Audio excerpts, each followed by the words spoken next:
Salut à tous, c'est Sapiens, bienvenue dans notre vidéo de rendez-vous dominical. Écoutez, on va essayer de répondre à une question aujourd'hui, qu'est-ce que l'on fait? C'est simple, le marché, le comportement des investisseurs n'a pas forcément changé depuis notre vidéo de la semaine dernière, mais par contre cette fois on observe évidemment un des scénarios qui commence à se profiler à l'horizon, celui plutôt de vouloir faire quand même un peu peur ou vouloir faire paniquer le marché. Alors évidemment, vous le savez, le but c'est en utilisant les données de la blockchain, les données des comportements des investisseurs, essayer de comprendre si c'est alarmant ou pas, si justement il faut plutôt sortir du marché, prendre nos clics et nos claques et s'en aller, ou à l'inverse, en profiter pour recharger, ou encore troisième scénario, plutôt ne rien faire, ne rien toucher et regarder ce qui peut se passer. Puisque vous le savez, malgré tous les outils qu'on a à notre disposition, on n'a pas de boule de cristal. On a par contre, grâce à eux, des convictions qui peuvent se mettre en place, et nous, en fait, on a juste à nous adapter en fonction des différents scénarios qui vont du coup se profiler à l'horizon. Donc, qu'est-ce que l'on voit actuellement? Déjà, ce qui est plutôt intéressant, c'est que on a, comme on l'a vu déjà la dernière fois, le même pattern qui se profile comme fin mai de cette année. C'est-à-dire qu'on a touché notre nuage de bande de prix ici, donc vraiment ce nuage qui nous permet de voir quand est-ce qu'on atteint des niveaux de surchauffe de plus en plus intenses ou non. Là, on avait atteint le premier palier avec le nuage vert, on était arrivé sur les 112 000 dollars, on a corrigé, on a latéralisé, on a fait en sorte que le marché puisse se remettre petit à petit de toute cette envolée des prix, parce qu'on était quand même passé de 75 000 à 112 000. Et là, du coup, on rebelote. On est passé ici typiquement de 98 000 à 123 000 dollars, donc on a pris encore 25 000 dollars de hausse en quelques semaines, identique. Pour l'instant, on est un peu dans le même scénario où on a besoin de calmer les choses avant potentiellement d'avoir une nouvelle hausse. Encore une fois, ça reste un des scénarios que personnellement je privilégie. Ce qui est plutôt pas mal, c'est que, ce que l'on voit ici, il y a eu un semblant de panique. Pas non plus extrême, mais intéressant de le comprendre quand même. Dans le sens où cette correction, alors que pourtant elle est de l'ordre de 6 à 8%, on n'est même pas de l'ordre de 10%, donc ce qui est quand même assez faible pour l'instant, a quand même fait paniquer certains investisseurs. Ici, typiquement, c'est les derniers arrivants, ceux qui ont potentiellement, même si j'ai envie de vous dire c'est évident, qui ont FOMO sur le prix lorsqu'on s'est approché, justement, lorsqu'on était au-dessus des 120 000 dollars. Et on a eu des journées à plus de 75 millions, 100 millions, 90 millions de pertes sur maintenant plusieurs jours. Ça fait maintenant 2 semaines que les investisseurs vivent cela, depuis en fait finalement qu'on s'est arrêté sur le précédent ATH. Plutôt intéressant, c'est de voir que cette tendance finalement elle est assez généralisée, dans le sens où les ETF se sont un peu calmés eux aussi. Il y a beaucoup moins d'achats de leur côté, alors que pourtant, depuis début mai, vous le voyez, ces grands pics-là, c'était des inflows, comme on dit, des afflux d'achats des ETF sur Bitcoin et sur Ethereum, c'était exactement la même chose. On a eu des journées à plus de 1 milliard, enfin, c'était assez exceptionnel pendant plusieurs jours, de nombreuses semaines. Et là, en fait, depuis à peu près la mi-juillet, forcément, ça latéralise. Il y a moins d'engouement, il y avait même plus d'inflow du côté d'Ethereum que sur BTC, mais c'est plutôt intéressant de voir qu'il y a même en tout cas des investisseurs via les ETF qui vendent. On a des petites sorties, alors attention c'est ridicule comparé aux inflows qu'on a eu dernièrement, mais aussi on comprend pourquoi finalement le prix n'évolue pas plus à la hausse que ça. C'est qu'il y a une sorte d'effet, pas boule de neige, mais un peu, voilà, chaque chose s'embrique pour que, évidemment, le prix n'évolue pas plus que ça à la hausse et qu'on ait plutôt une phase de consolidation et même de correction. Puisque là, à l'heure où je vous parle, on est plutôt autour des 113-114 000 dollars. Mais on va y venir pourquoi je ne trouve pas ça forcément paniquant, désastreux. Puisque on a aussi d'autres choses. Parce que forcément, notre but, c'est de regarder les données pour adapter nos scénarios et adapter notre biais. Et là, ce qui est plutôt intéressant, c'est de voir que on a eu, en tout cas depuis la mi-avril, de nombreux stablecoins, comme vous le voyez. Ici, on avait beaucoup de stablecoins en poche, et tout d'un coup, ils ont été déployés sur le marché. On a le ratio qui augmente. Ensuite, fin mai, encore une fois, latéralisation, un peu moins de stablecoins, plus de prise de gain qu'autre chose, et hop, rebelote, on repart à la hausse. Et là, on recommence à observer une baisse de l'intérêt, c'est-à-dire que là, on est beaucoup plus dans une situation où il y a plus de stablecoins qui rentrent qu'ils n'en sortent sur le marché. Donc, ce qui fait que, évidemment, tout ça mis bout à bout, les ventes à perte, les prises de profit, les ETF qui s'y mettent moins petit à petit, et en plus les stablecoins qui viennent eux aussi moins sur le marché, eh bien on a un prix du Bitcoin qui consolide, qui latéralise, qui joue en fait aussi avec le nerf des investisseurs, et ça c'est plutôt intéressant. Mais il y avait cette phrase que j'ai envie de vous dire, pourquoi de mon côté je ne panique pas forcément. Et il y a cette phrase de Vincent Cassel que j'ai beaucoup aimé, qui disait que la chose qu'il a comprise récemment, c'est qu'on s'inquiète énormément, beaucoup, on donne trop d'énergie en fait pour des choses, si vous voulez, qui ne sont pas encore arrivées. Pourquoi je ne panique pas à l'idée de voir le prix du Bitcoin se casser la figure ou autre? Eh bien, c'est qu'en investissement, c'est exactement pareil. Ici, on prévoit les scénarios que le marché peut nous proposer. Et j'ai envie de vous dire, on s'en inquiétera quand ils arriveront. Puisque en plus, j'ai envie de vous dire, nous c'est déjà anticipé. Ce qu'on essaye de faire ici, c'est pas forcément la météo de la veille, parler de ce qui s'est passé hier avec la totale évidence que regardez, je vous l'avais dit, mais plutôt se dire, ok, s'il se passe ça, ça ou ça, qu'est-ce que je fais? Où est-ce que je mets mon argent? Est-ce que je sors du marché? Est-ce que je prends des profits? Est-ce qu'à l'inverse, je recharge? Ou est-ce que je patiente? Eh bien, du coup, vu qu'on a ça en tête, et cette philosophie, on va dire, derrière nos actions, eh bien, même si c'est le scénario de la baisse qui se passera, on va beaucoup moins stresser. Parce qu'il faut se rappeler que les marchés, dans tous les cas, vont évoluer de la façon dont ils voudront évoluer.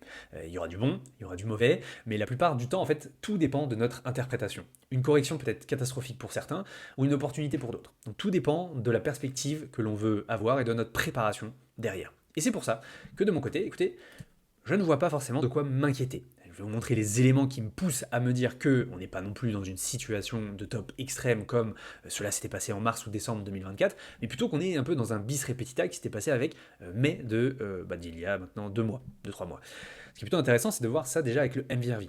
Vous le savez, ça correspond à la poche de gain latente que l'on a en fait, j'ai envie de vous dire, dans le portefeuille. Les gains qu'on n'a toujours pas pris. C'est un concept qu'on aborde pas mal dans les vidéos.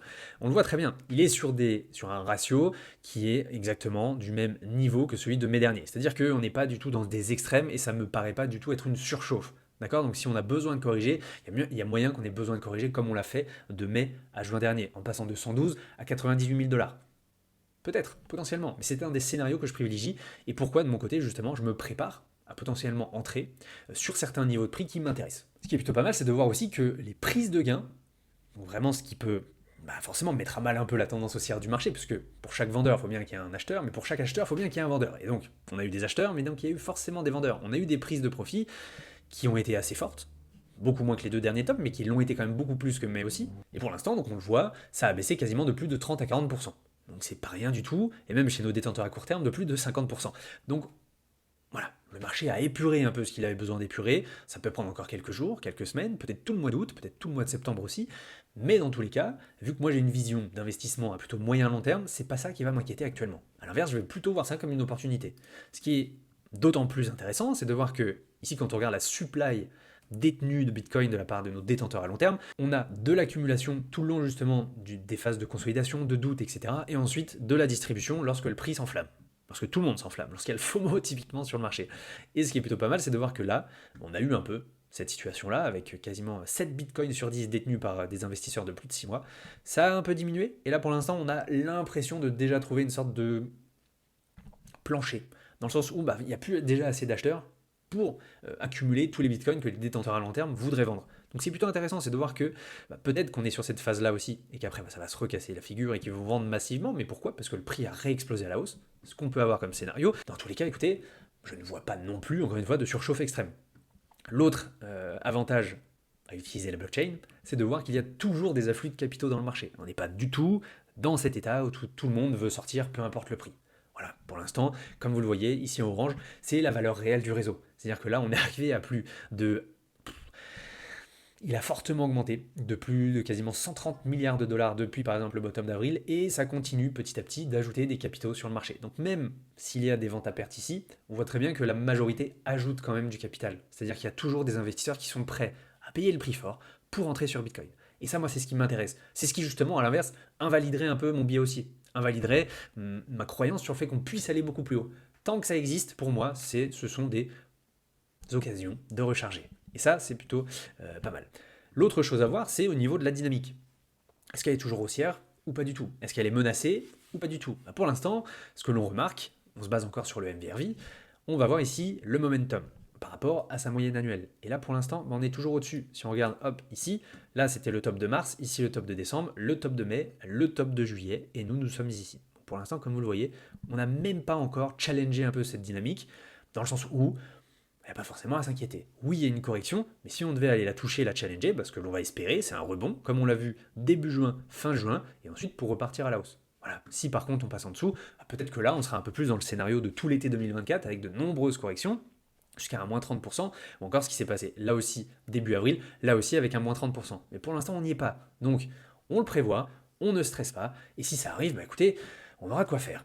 Puisque, ce qui est plutôt pas mal de remarquer, et ça avec ce graphique de Blockfinity, c'est que la volatilité sur Bitcoin, elle est extrêmement faible. On repart dans le même scénario que ce qui s'était passé en février 2025, en octobre, novembre 2024, avant quoi à chaque fois? Avant une grosse explosion, soit à la hausse, soit à la baisse. C'est pour ça que, personnellement, je suis prêt pour les deux cas de figure. Là, pour l'instant, et vous le verrez un peu plus tard, j'ai rechargé sur des niveaux qui m'intéressent, mais j'ai d'autres paliers, j'ai encore des poches de liquidité disponibles pour recharger sur des niveaux un peu plus bas et donc lisser mon prix, encore une fois, à la baisse, petit à petit. Et ça, c'est extrêmement intéressant.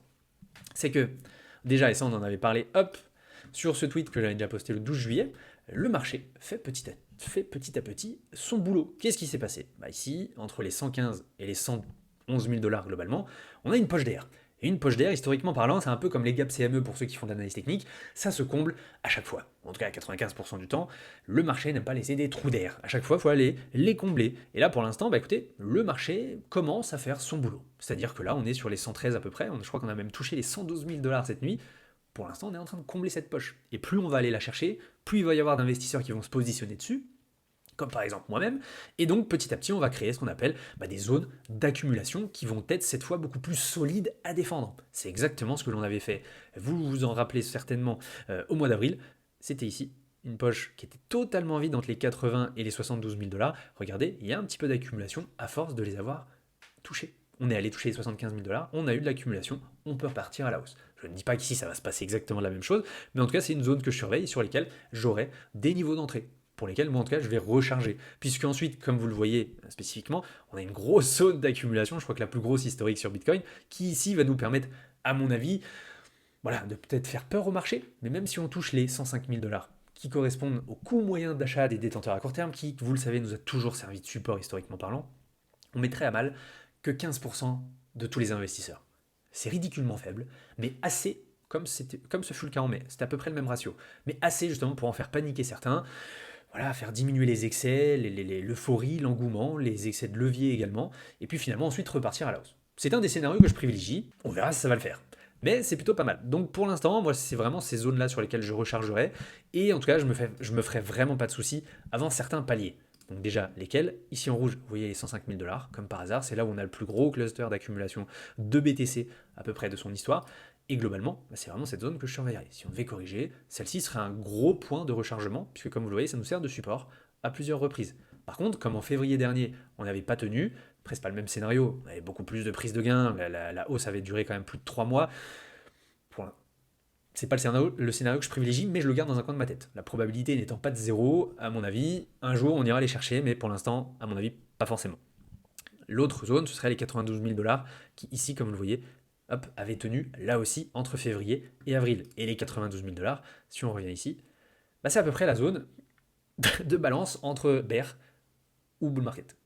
Donc typiquement, si on veut aller les trouver, ça va être la prochaine zone que je surveillerai petit à petit. Donc évidemment, ce sont des moyennes dynamiques, un marché qui bouge, donc on verra par la suite, mais globalement, si vous voulez, les prochains paliers que je surveille, les 105, les 92, et pour autant ça ne remettrait pas fondamentalement en question l'idée du marché haussier. On ne basculerait pas forcément dans un marché baissier, même en revenant sur les 92 000 dollars. C'est extrêmement important de le savoir, et ce pourquoi aussi je ne panique pas personnellement. Tout ça pour finir, parce que j'y tiens personnellement. Vous le savez, de mon côté, mon principe est vraiment de vous donner les différents scénarios. Je ne suis vraiment pas là pour vous dire, croyez-moi sur parole, il va se passer ça, ça ou ça. C'est vraiment pas l'objectif, puisque dans tous les cas, c'est faux, même si je peux avoir raison 8 fois sur 10, il y a forcément 2 fois où je vais me planter, par exemple, et donc là, vous m'en voudrez, et c'est vraiment pas le but. Il faut savoir que c'est un point très important. Les réseaux sociaux, en fait, ils ont vraiment créé un monde, pour ceux qui y sont, que ce soit YouTube, X ou autre, où tout semble parfait. Les portfolios, les trades parfaits, les prises de profit au top, les achats au bottom exact. Les gens postent leurs gains, leurs perfect calls, comme on dit, leurs analyses qui tombent tout le temps juste et qui donnent l'impression que forcément, en fait, ils sont dans une réussite constante. Mais la vérité, c'est que forcément, c'est une sorte de montage qui a été soigneusement édité, mais qui n'est pas forcément la réalité. Derrière les écrans, et moi le premier, tout le monde fait des erreurs. Perd de l'argent, rate des opportunités, mais ça, on ne voit pas cette partie. Parce que le problème, c'est que forcément, après, derrière, on va comparer nos actions, nos propres investissements avec ce qui se passe dans cette fiction que nous partagent la plupart des influenceurs. Donc vraiment faites attention de ne pas vous comparer, de ne pas vous demander pourquoi finalement vous ne réussissez pas comme les autres, pourquoi les autres traders sont beaucoup plus précis, pourquoi nos analyses ne tombent toujours pas justes. Et c'est cette comparaison qui va nous rendre le plus malheureux possible. Et en plus, on va timer, on va de plus en plus vouloir faire croire ces gens-là et pas nous baser sur ce que nous, on voit réellement. Il faut vraiment qu'on se concentre sur ce qui est réel, sur notre propre progression, notre propre apprentissage et les vrais moments de réussite qui comptent. Investir, vous le savez, c'est pas vraiment avoir parfait sur toute la ligne, c'est plutôt progresser. Donc arrêtez de vous comparer à ceux qui vous disent qu'ils ont toujours raison. Moi-même, je n'ai pas toujours raison, ça c'est clair. Le but ici, donc maintenant, on va faire le dos rond, on va pas paniquer, on va attendre ce qui se passe. Ma vision 2025 et la thèse d'aller bien au-dessus, enfin, aller au-dessus des 130 000 dollars est toujours viable, en tout cas elle est toujours intacte.